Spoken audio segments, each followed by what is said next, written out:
Hola a todos. Bueno, continuamos con la segunda parte del video de las corrientes del pensamiento económico, donde comparábamos la teoría clásica con la keynesiana. En este video voy a hacer un desarrollo un poquito más extenso con algunos detalles que son de interés que puedan servir para mejorar la elaboración del trabajo práctico de la persona que me solicitó esta temática. Comenzamos con los orígenes, ¿sí?, de la corriente del pensamiento económico. Marcamos la etapa de los mercantilistas, que corresponden al siglo XVII al XVIII, que es cuando luego comienza la época de los clásicos, y estos plantean lo siguiente: se recomienda la acumulación de oro y plata para darle una fortaleza económica a una nación. El representante más importante de esta corriente es Goldberg. La declinación de las ideas mercantilistas se dan por surgimiento de las ideas aportadas por los fisiócratas, que es la segunda escuela que vamos a mencionar. Emergen entonces en la segunda mitad del siglo XVIII, sus aportes comentan que es inviable que todas las naciones lograran la acumulación de oro y plata, ¿sí? Entonces plantean que el ingreso de oro en una economía provocaría el aumento de precios y no de la producción. Esto se debe al aporte del filósofo David Hume. El excedente económico se logrará con la maximización de la producción agrícola. Y su representante más importante es Quesnay.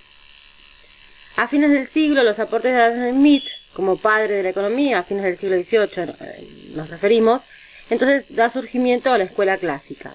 La escuela clásica, que es lo que estábamos desarrollando en el video anterior. La investigación de la escuela clásica está encaminada a descubrir leyes económicas. La política general de la no intervención por parte del Estado, o el laissez-faire, es una de sus premisas. Favorecieron la libertad económica y política. Se preocuparon por el crecimiento económico. El mecanismo de asignación de recursos eran los mercados y el sistema de precios. ¿Sí? Por eso proclamaban la no intervención del Estado. El agente fundamental de la producción es el trabajo y solamente él crea riqueza. Consiguieron un campo propio para la economía. Dada la existencia de leyes naturales que gobernaban el funcionamiento de la economía, la guía de la mano invisible, toda interferencia por el Estado o por los particulares era indeseable. Entonces se plantea el liberalismo económico. La confianza en el factor individual, el interés privado y en la responsabilidad personal eran unas de sus premisas, como decíamos previamente. El representante más importante, o uno de los representantes más importantes, es Adam Smith, que es el autor de, obviamente, el libro La riqueza de las naciones. El economista Adam Smith, obviamente en esa época no era conocido como economista, sino él era un filósofo, plantea lo siguiente: la introducción del concepto de la mano invisible del mercado. O sea, que la oferta y la demanda se ajustarán libremente sin la intervención del Estado. El equilibrio natural en una sociedad se consigue porque cada individuo, al buscar su propio beneficio, beneficia a los demás, ¿sí? O sea que esto es un individualismo. Solo el poder lograr de manera individual, buscar el propio beneficio, esto como derrame, beneficiará a los demás. Se produce entonces la división, o propone la división del trabajo, y esta concepción de la división del trabajo aumenta la productividad. En el caso de este aporte de la división del trabajo, uno lo puede encontrar en la teoría, en la riqueza de las naciones, con el ejemplo de la fabricación de fósforos, ¿sí? Para aumentar la productividad en la fabricación, una parte de la gente que produce los fósforos se dedicará a hacer los palitos, la otra parte se dedicará a fabricar la parte de arriba de los palitos, que es donde se enciende el fuego, etcétera. Él va proponiendo que esta división en el largo plazo generará el aumento de la productividad. No así que solo una persona, un artesano, se dedique a hacer todo el proceso productivo. Mientras más división exista en el proceso productivo de determinado bien, esto generará mayor productividad. Propone la teoría del valor trabajo. Establece que el origen del valor del intercambio, el valor de cambio en sí, de las mercancías está en el trabajo humano. Divide el valor en dos: el valor de uso, que es la utilidad que posee un objeto determinado, y mientras que el valor de cambio es la capacidad de un objeto para ser intercambiado por otros, y está determinado por el tiempo de trabajo humano incorporado en la producción. hace una distinción entre el precio natural y el precio de mercado, proponía salarios de subsistencia. Los salarios en la economía debían ser de subsistencia, o sea, lo necesario para la subsistencia del trabajador y de su familia. Consideraba que si el ingreso de las familias fuese mayor al de subsistencia, el crecimiento poblacional se aceleraría. Su obra más conocida, como dijimos, es La riqueza de las naciones, que se publicó en 1776. El otro de los representantes importantes de la escuela clásica es David Ricardo. En este caso, los aportes de Ricardo son los siguientes. La teoría de la renta diferencial de la tierra demuestra que la economía inglesa, mediante el elevado arancelamiento de la importación de granos, estaba estimulando la acumulación de la clase terrateniente en detrimento de la clase capitalista, ¿sí? También propone una teoría del valor, y en este caso él dice que el valor está determinado no solo por el trabajo presente, sino también por el pasado. El precio natural del trabajo está determinado por los medios de subsistencia, mientras que el precio de mercado lo está por el crecimiento de la población. La renta es aquella parte del producto de la tierra que se paga al dueño de esta por el uso de las energías indestructibles del suelo. Niega la renta absoluta y habla de la renta diferencial, basada en las diferencias de fertilidad del suelo y la cercanía o lejanía en el mercado. Introduce los rendimientos decrecientes, define el capital como aquella parte de la riqueza de una nación que se emplea en la producción. El comercio exterior resulta beneficioso al especializarse en la producción de un bien, en el cual se tenga ventaja comparativa por la dotación natural de recursos. Aun cuando esa nación pueda producir varios bienes en intercambio, resulta benéfico, ya que se pueden adquirir más bienes y a un precio menor, ¿sí? El papel del Estado consiste simplemente en proporcionar protección legal para todas las transacciones económicas y recaudar impuestos, las cuales deben ser tan bajos como sea posible. O sea que limita la participación del Estado en la economía a estas premisas o estas consignas. El crecimiento de la economía plantea el crecimiento de la economía hasta llegar a un estado estacionario. Esto después se va a ver en una materia de crecimiento económico, más ampliamente. La distribución del ingreso dentro de una sociedad formada por tres clases.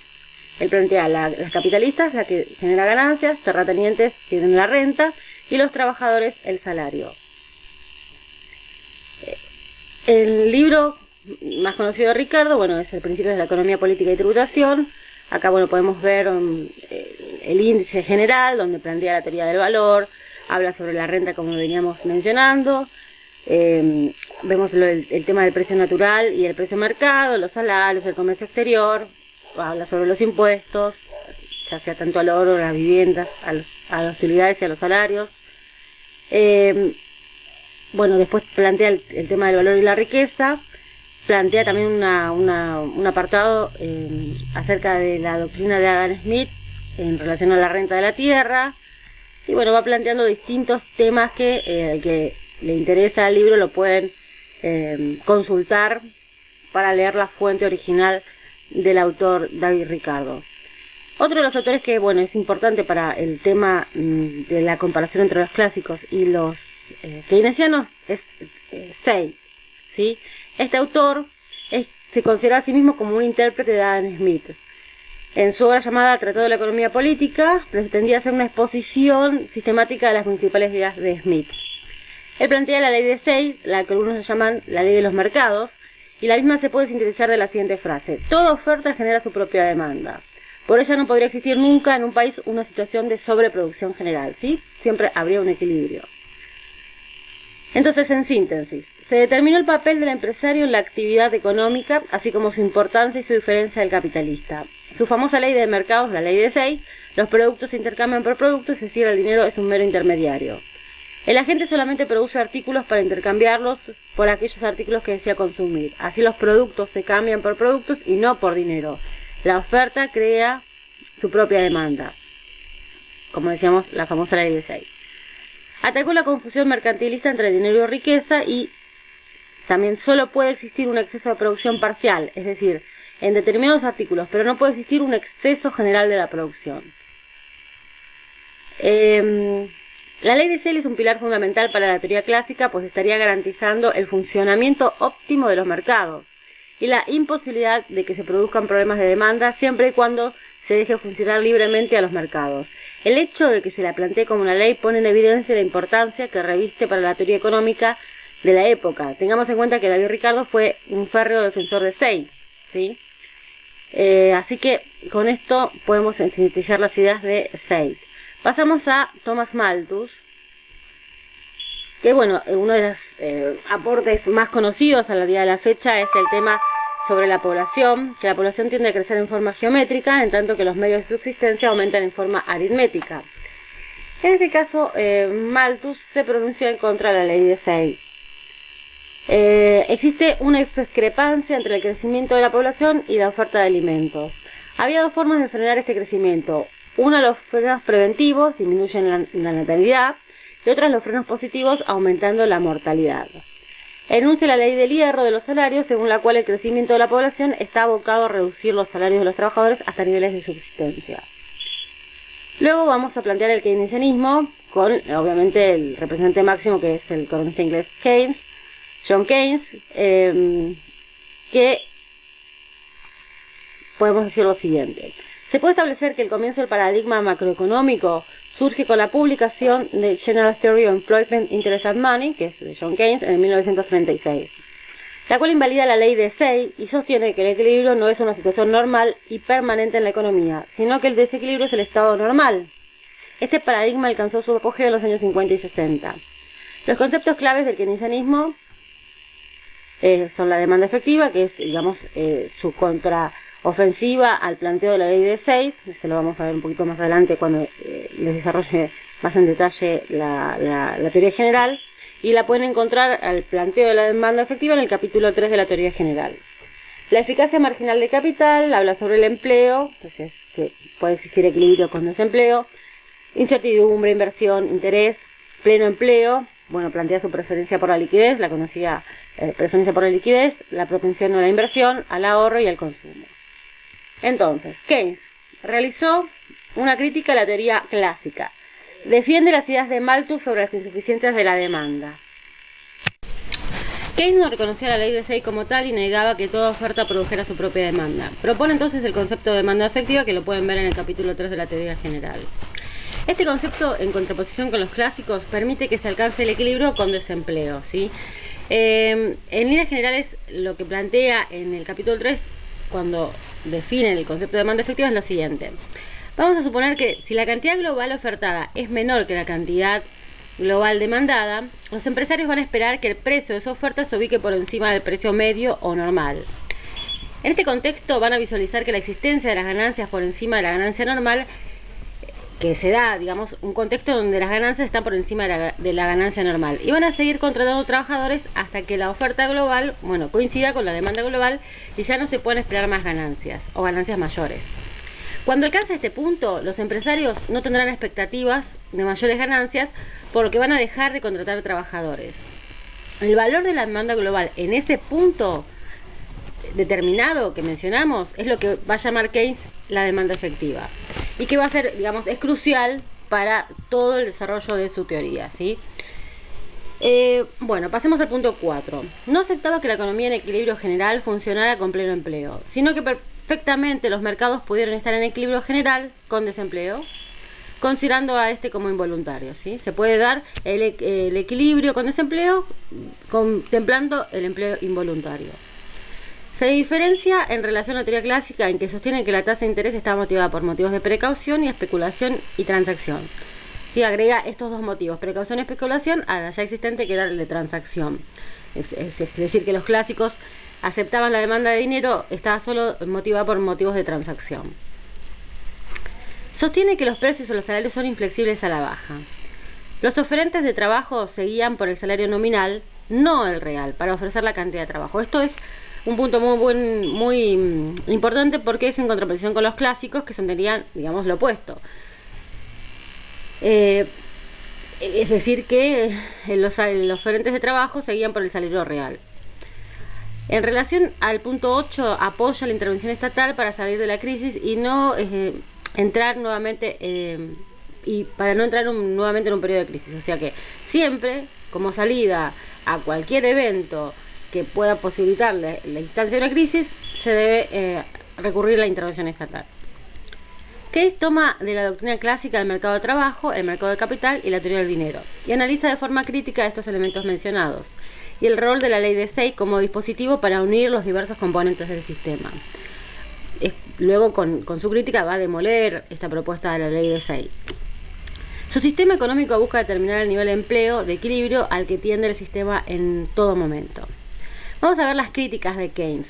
En la página de Facebook del canal he creado un grupo donde pueden ver los archivos en PDF en los cuales nos basamos para hacer esta línea o esta historia del pensamiento económico como lo estamos mencionando en este video. Una de las críticas más conocidas es la que produce apenas publicado la teoría general, la elabora el economista Hicks, ¿sí? Él tiene un trabajo llamado Keynes y los clásicos, una posible interpretación. Este trabajo de Hicks, bueno, es muy importante porque va a generar a posteriori lo que es la emergencia de la teoría neoclásica o la síntesis neoclásica.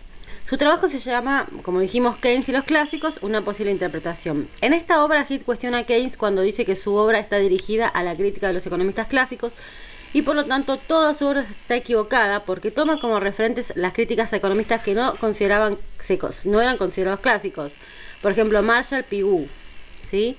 La importancia de la aparición de esta crítica realizada por Hicks es que daría lugar al surgimiento de la construcción de la síntesis neoclásica, como dije previamente. Bueno, ¿qué podemos decir entonces en relación a la crítica de Keynes? Cuando uno analiza la obra de la teoría general, Keynes argumenta en principio que su obra está dirigida primeramente a criticar a los clásicos. Cuando vimos el video anterior, donde hicimos una división entre la columna que pertenecían a los clásicos y obviamente a los keynesianos, vimos distintos autores clásicos, ¿sí? Que corresponden a los que surgen hasta el siglo XVIII. Hasta mediados del siglo XIX, perdón. Ya a mediados del siglo XIX dijimos que surgía la corriente marginalista. Cuando Keynes hace su crítica, y esto es cierto en relación a lo que postula Hicks, él no solo toma a Ricardo y a Mills como referentes de la teoría clásica, sino que incorpora a Marshall y a Pigou. Vamos a mencionar que Marshall fue un referente en el cual se formó Keynes. Keynes se formó con Marshall, ¿sí? Con Alfred Marshall. Bueno, pero decíamos, Marshall y Pigou no son representantes de la escuela clásica como lo conoce toda la mainstream o los economistas en general, ¿sí? Ellos son considerados de otra corriente, pero Keynes los usa y va a cuestionar sus teorías incorporándolos al concepto de teoría clásica. Bueno, entonces, la crítica de Hicks es decirles, mira, Keynes, estás confundido, estás realizando toda tu crítica, toda tu teoría en base a economistas que no son clásicos, por lo tanto, todos tus postulados o toda la formulación de tu libro está equivocado. Esa es, bueno, en síntesis, la primera crítica que vamos a mencionar en torno a las diferentes posturas que surgieron luego de la publicación de la teoría general. Bien, pasemos entonces a otros economistas que también han criticado a Keynes, a la teoría general. Vamos a mencionar a John Kenneth Galbraith, que dice lo siguiente. Es bastante categórico en cuanto a la crítica que realiza. La teoría general de Keynes es una obra profundamente oscura, mal escrita y publicada prematuramente. Una porción de su influencia se debió a que era en parte incomprensible.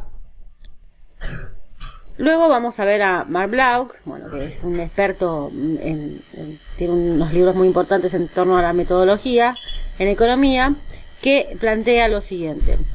La obra de Keynes, la teoría general, es simplemente un libro poco claro y mal escrito. Si hasta acá vimos críticas. Cabe mencionar que podemos ver también otras posiciones que referencian el hecho de tratar a Keynes y los clásicos, por ejemplo el economista sueco Axel Leijonhufvud, pero bueno, su texto también podría acceder un poco al planteo de un nivel secundario como es el que estamos realizando en estos videos por el pedido que realizó una seguidora de la página. Vamos a ver las defensas de la obra de Keynes. En relación a, bueno, este es un economista argentino, formado en la Universidad de Buenos Aires, que hizo su tesis doctoral en función de una defensa del economista inglés, o de las teorías del economista inglés. Su obra se llama Fundamentos de la Teoría General, las consecuencias teóricas de Lord Keynes. Bueno, el economista es Axel Kicillof. Plantea lo siguiente Kicillof en su libro. El libro de la teoría general está dividido en 3 segmentos expositivos, a saber, las críticas a la economía ortodoxa, o sea, lo que veníamos mencionando los economistas clásicos, un modelo que es el que vemos en macro 1, o en macro en economía cuando uno ingresa a la facultad. Vamos a ver el modelo keynesiano simple, que es el modelo de la determinación del ingreso. El tercer aspecto en la obra de Keynes planteada por Kicillof es la siguiente: la búsqueda de nuevos fundamentos teóricos para sustentar conceptualmente el sistema propuesto por Keynes. Ejemplo, ¿qué es el dinero? ¿Por qué el dinero es capaz de ofrecer una tasa de interés? ¿Cuál es la naturaleza del capital? ¿Qué relación existe entre la tasa de interés y la tasa de ganancia? ¿Sí? Estas son las búsquedas de los fundamentos que va a tratar de realizar el autor en la obra. Según Kicillof, la obra de Keynes fue criticada y puesta al olvido por la ortodoxia económica, solo aceptando de su obra el punto 2. O sea, solo aceptan el punto 2 y niegan la búsqueda de fundamentos y las críticas que realiza Keynes a la teoría clásica ortodoxa. El autor defiende la obra de Keynes y sostiene que debe entenderse que Keynes consideraba como clásicos tanto a Ricardo como a Mill, y también a economistas que hoy serían considerados representantes de la escuela marginalistas o neoclásicas como Marshall y Pigou. Esto es en referencia a la obra a la crítica que habíamos mencionado previamente, realizada por Higgs. Bueno, esto se ve que Keynes se forma y toma como referencia la propuesta del economista inglés Alfred Marshall. Y es el propio Marshall quien asume que su referencia intelectual es David Ricardo. Esta es una de las razones por las que se realiza una unión entre ricardianos y marginalistas, en las que Keynes se basa para su crítica a lo que él llama la economía clásica, ¿sí? Con esto se tiende a aclarar por qué no sería compatible la crítica que le realiza Higgs, porque digamos que es más amplia la posición que él toma como economistas clásicos, por eso incluye a Alfred Marshall y justifica la inclusión por esta propuesta de Marshall mismo de considerarse por considerar como referencia intelectual a David Ricardo. Debe destacarse que la adopción por parte de la economía ortodoxa del modelo keynesiano que determina el nivel de ocupación o empleo y el rechazo de las críticas y los fundamentos, o sea, acepto 2, niego el punto 1 y el punto 3, da lugar a lo que hoy se acepta como regla general, a saber, que se separan la microeconomía y la macroeconomía. Es de destacar que esta división no se encuentra presente en las teorías de Adam Smith, ni en las de David Ricardo, ni en los marginalistas. Esta división entre la micro y macro, que hoy nos parece tan común cuando uno estudia economía, vamos a ver los libros de texto de micro y los libros de texto de macro, solo surge después de la obra de Keynes, ¿sí? Se debe entender que Keynes vive en una época distinta a la vivida por los autores clásicos. De manera que para Keynes, la economía que emerge en los clásicos no sirve para explicar ni épocas de inflación, recesiones y crisis del capitalismo que surgen luego de la Primera Guerra Mundial. Por ello analiza las teorías de sus predecesores y eleva una nueva propuesta que niega principalmente la ley de Say para explicar la economía. Bueno, con esto vamos a terminar la reseña de la historia del pensamiento económico en función de los clásicos y los keynesianos. La bibliografía es esta la que mencionamos acá, en la que nos basamos para realizar esta posición. Y lo pueden encontrar, como les dije, en el apartado en el grupo de la página de Facebook de Profesora de Economía, donde están subidos en PDF todos estos archivos.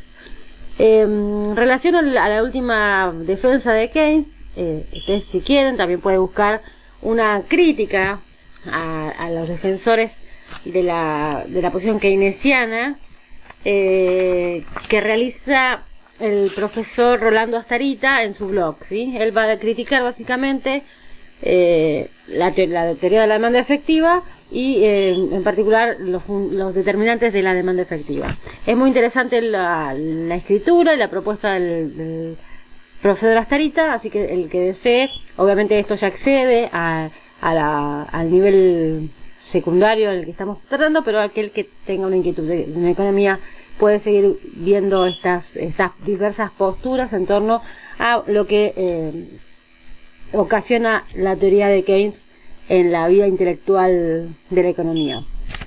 Con esto terminamos el video y espero que les haya resultado interesante. Les comentaba entonces que pueden ver los PDFs en la página de Facebook y nos veremos en una próxima edición